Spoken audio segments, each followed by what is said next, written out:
Morning folks.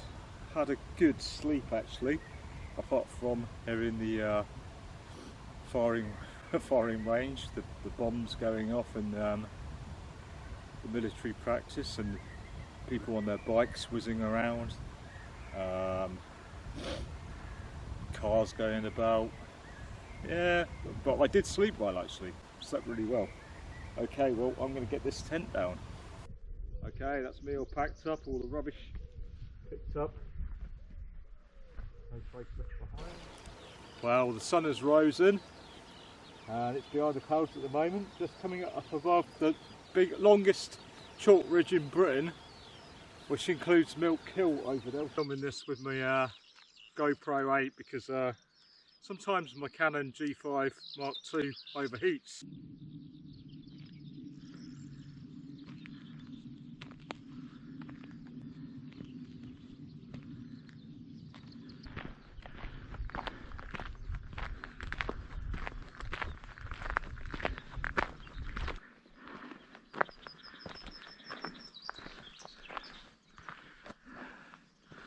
Great Cherhill.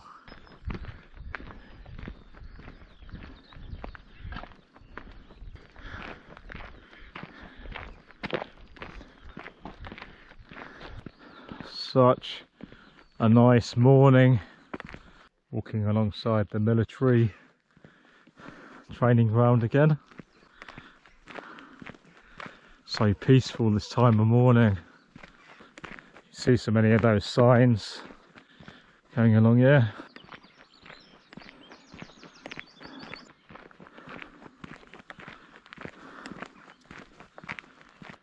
So all that is Salisbury Plain military training area. I spotted what I thought was a kangaroo. It looks like it was a deer, and it looked like it was standing up on its hind legs almost.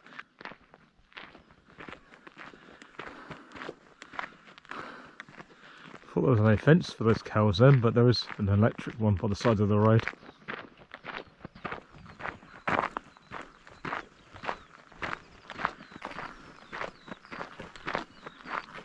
Well, just added another kilometre to my journey, going the long way.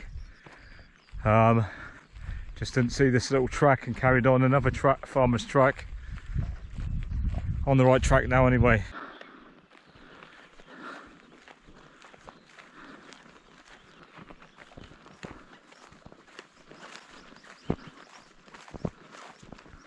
I think this would have been a good place to camp.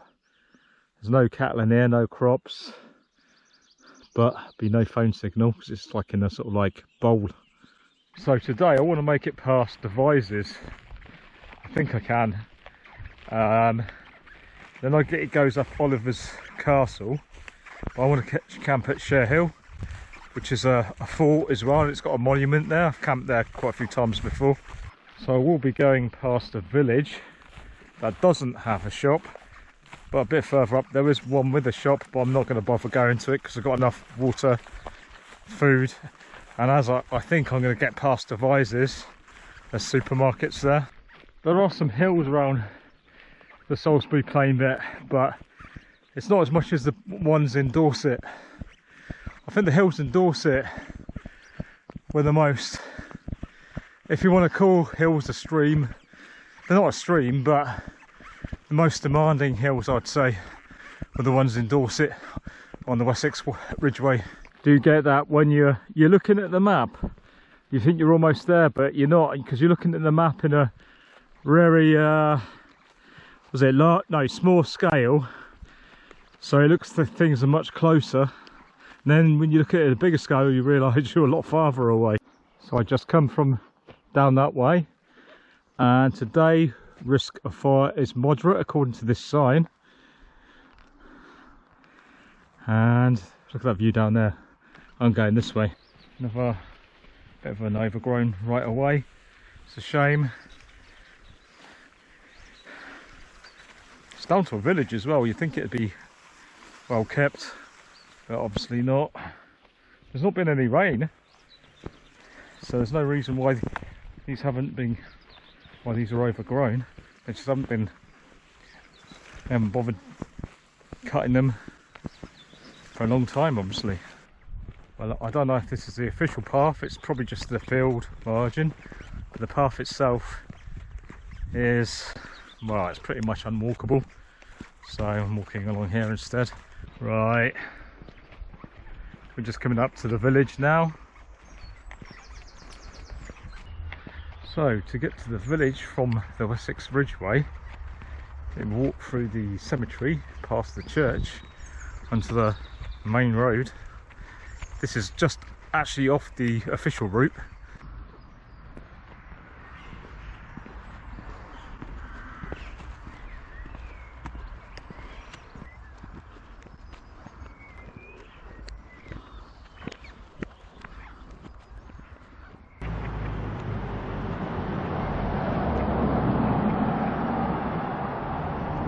I've been in the village, unfortunately, and the main road here is a bit busy. You know, when I'm hiking long distances, I get confused what day it is, how many days I've been hiking. I really couldn't tell you how many days I've been hiking. I just can't think, because you use all your energy carrying your bag and thinking which way to go. Whole load of things, especially like and taking video and stuff in my case, and photography, you're always looking out for a good shot.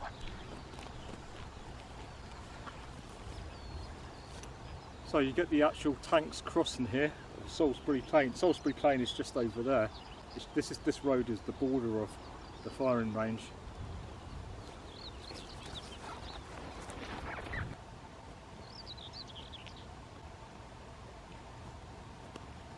It's already getting hot. Not really been finding it hard to get up at 4 in the morning to catch the sunrise, but like in the day I do feel really bloody tired. So I've just come from down there. There's a path going down there, not sure where that goes, and going up this way. You can see Cherhill in the distance, well, what I did before that aerial got in the way, and another white horse I don't think I've been to.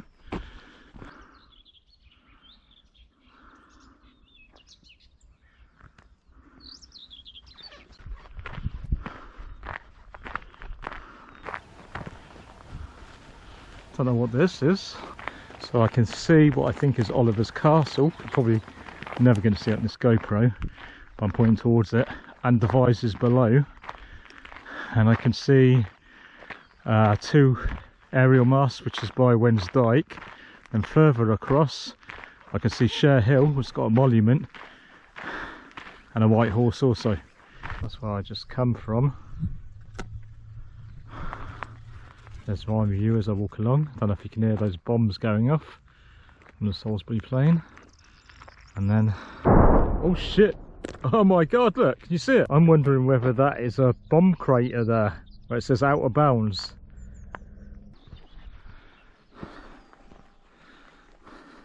So, heading down towards the next village now. Away from the military zone now. That's the last of the training area. Conservation area, dew pond, keep out.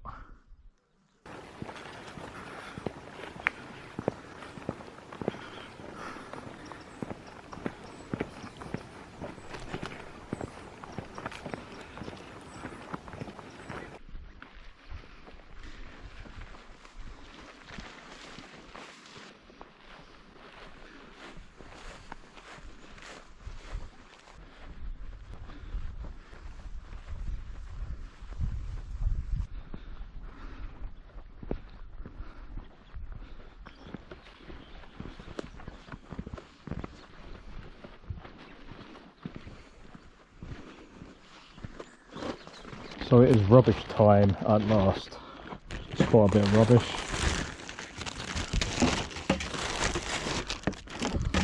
Just go for it just to make sure I haven't put anything in there by accident.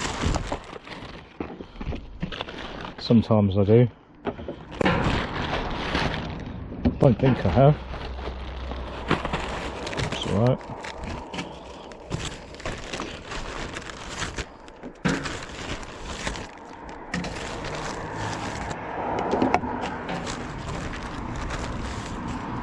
Yep, that's it. There's a red telephone box here with no telephone in, no nothing in.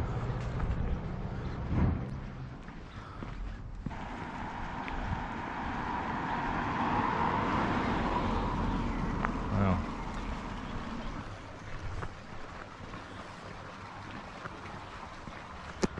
Well, according to that sign, there's a shop here.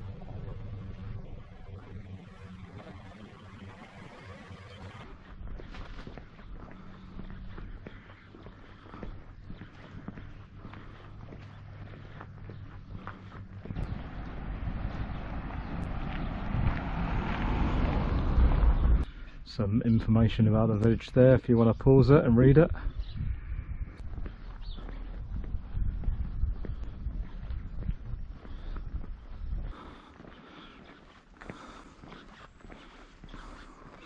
So I have got to go this way.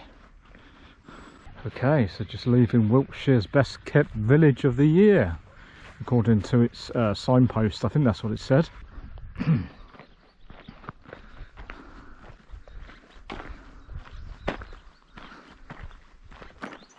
Looks like a stage for a festival. Like a good stage, isn't it? Well, someone's going to have a big bonfire. Here I've got to go under the train tracks. Looks like someone's doing some map measurements with one of those wheels on a stick.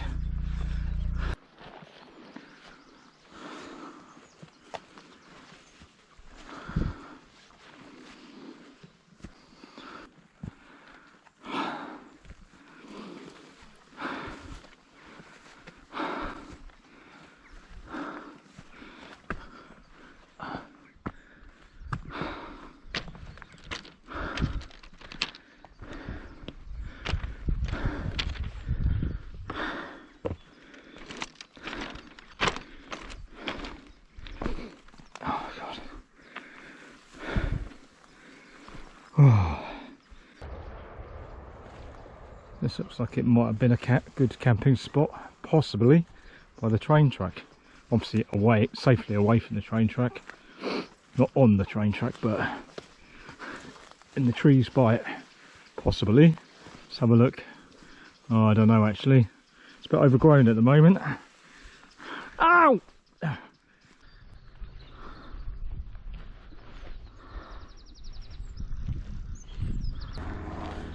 I will not be missing the fly bites or the pollen, being a sufferer of hay fever. Incredibly hot now. Supposed to even be getting hotter.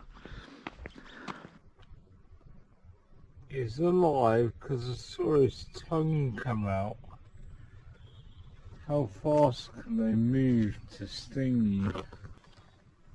Is he injured or something?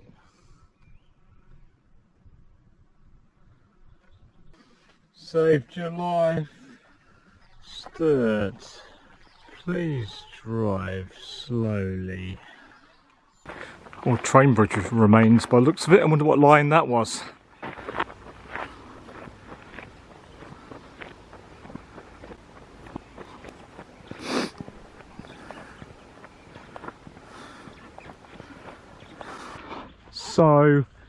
So hot at the moment. So down there, that must be Devizes. That's where I'm heading to. Going to go through there, restock on a few things, not too much because it's a short walk compared to all the walks this hike so far. Tomorrow, it's the last day tomorrow. What a epic hike! Even better than I thought it would be. I wouldn't say it's easy going in this heat though. See a white horse over there in the distance on the hill.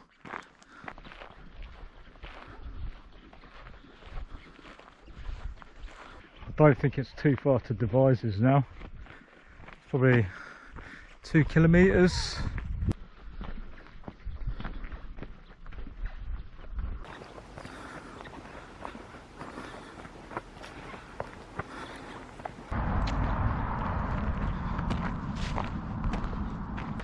Now we're joining the Kennet and Avon Canal in Devizes, and guess what?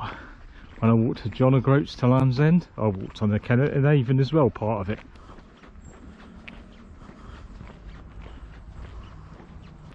Bridge number 137 on the Kennet and Avon, also Wessex Ridgeway.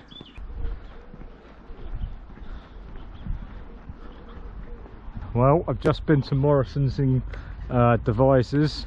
Didn't really film anything there, it's just so hot. Oh god. Bag's heavy again now, I shouldn't have bought so much. But anyway, this canal doesn't half look like a Roman road. So, at the end of today, I would have walked I would have walked at least 40 kilometres with a really heavy backpack because I've gone and overloaded it with drinks, more drinks than I needed. You got to remember it's hot and you're thinking of thirst, you're not thinking of bag weight. You're not thinking properly. The fact that I've got to go up a steep hill soon, actually it's one or two.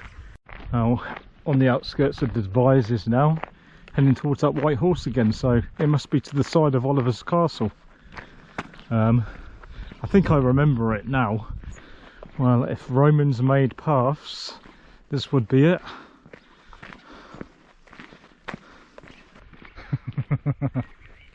Oh man, pretty hard work. Hope you're enjoying the wild plants and flowers. Hope you're enjoying them as much as I am.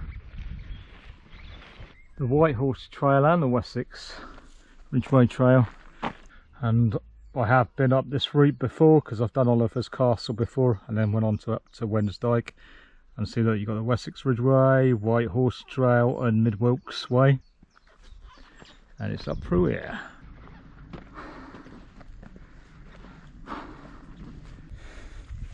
Yeah, definitely been up this way before. So Oliver's Castle's down here. I go around that and I start walking all along these roads and then eventually head up where those aerials are. That's where Wansdyke is. Then I cut across, I think, to Cherhill.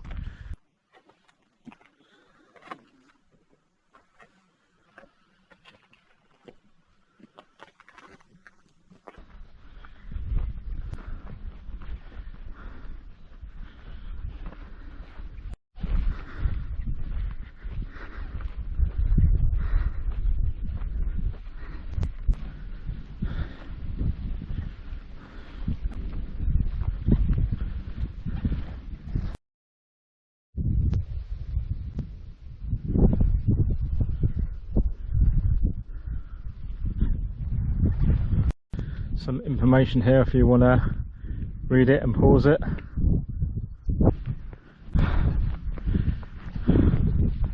Well, next bit is coming up to Wansdyke, and Wansdyke is like Offansdyke. A lot of people, hikers, will know what Offansdyke is. It's a famous Welsh English national trail, sort of roughly follows the border of England and Wales, roughly. No one really knows why it was built. People have some ideas, but no one really knows, and no one really knows who financed it, or you know, who was behind it. I mean, obviously, like history says, they it's Offa, King Offa, but really nobody knows.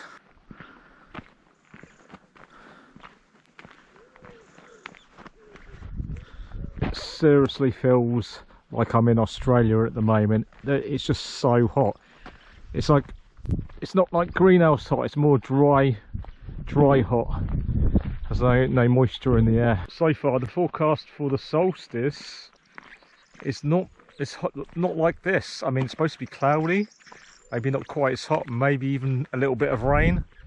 It's not meant to be bad, but it's supposed to be a bit cool. It's supposed to be cooler than it is now.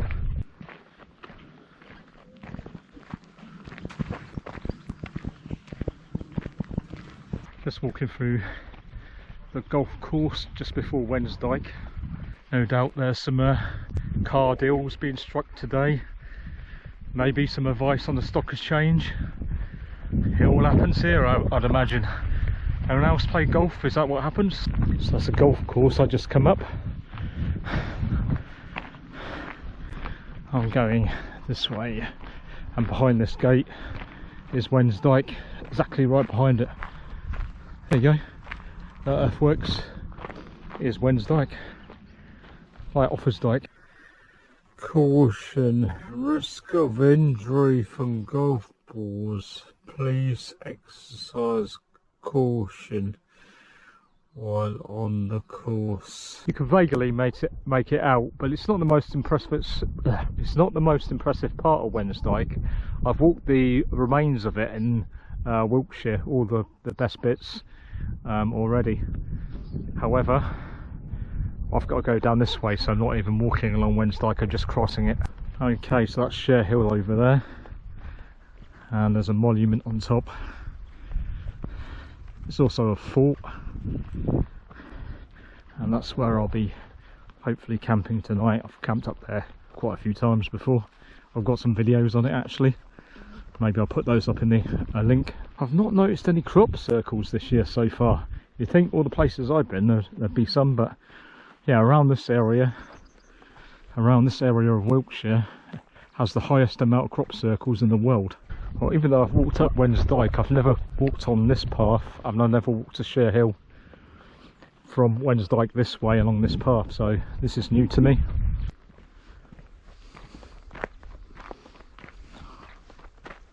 Yeah, I love Cherhill camping. Stunning views from up there.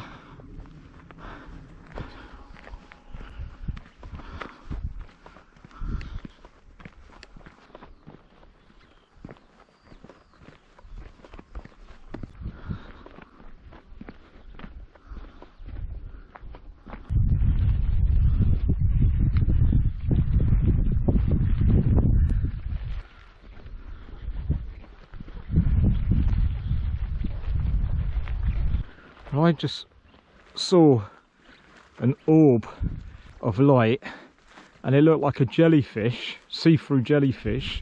I have seen one before on a Hebridean island. I've got drone footage of it. I sent the drone up. I've got it. I'm gonna have to put that up on Instagram or do a short video on YouTube.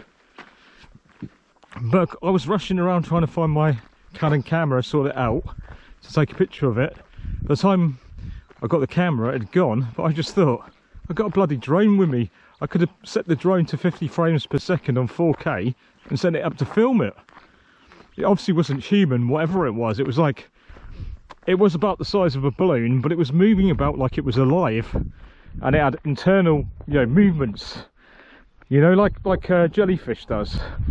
And it was moving, it won't like just blowing one way in the wind. It was like erratic all over the place. But yeah, and then it just disappeared. I've only just seen the two, so it's not something you see very often. And now I'm probably not going to see it again. I swear, God, if only I bloody sorted the drone out, I got it in the air, I would have had, well, even then, it was because it was moving about erratically. It was quite low down. It looked like it was really low down. But perhaps I could have got the drone up and filmed some of it, tried to film some of it close up. So has anyone else seen like, it was like white, see-through, looked like it had moving parts inside, like a jellyfish, didn't really have tentacles, moving about erratically. Has anyone else seen one of those?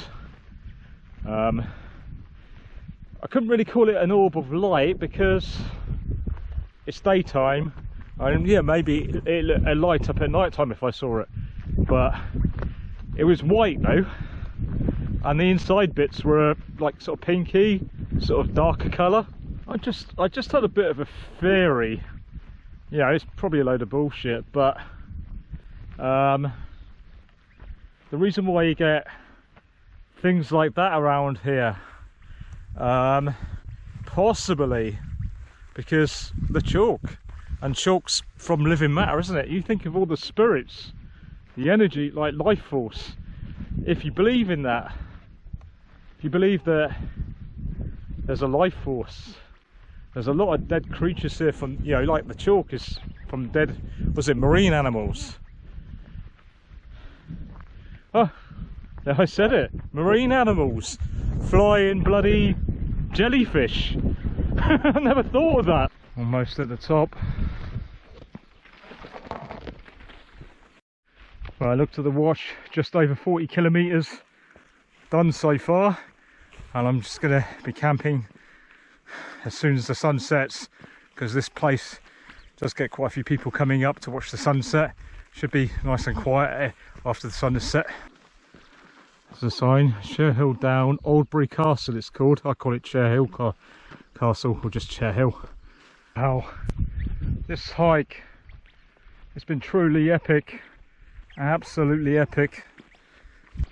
Hey fella, just coming past, mate. You're right, it's okay. Mate, he's just so chilled out. Munching away on grass, man. And I'm carrying on up here. I am really nearly at the top now. Oh, they're with their calves. This is when you've got to be careful with your dog. You got dogs, they can see the dog as a threat.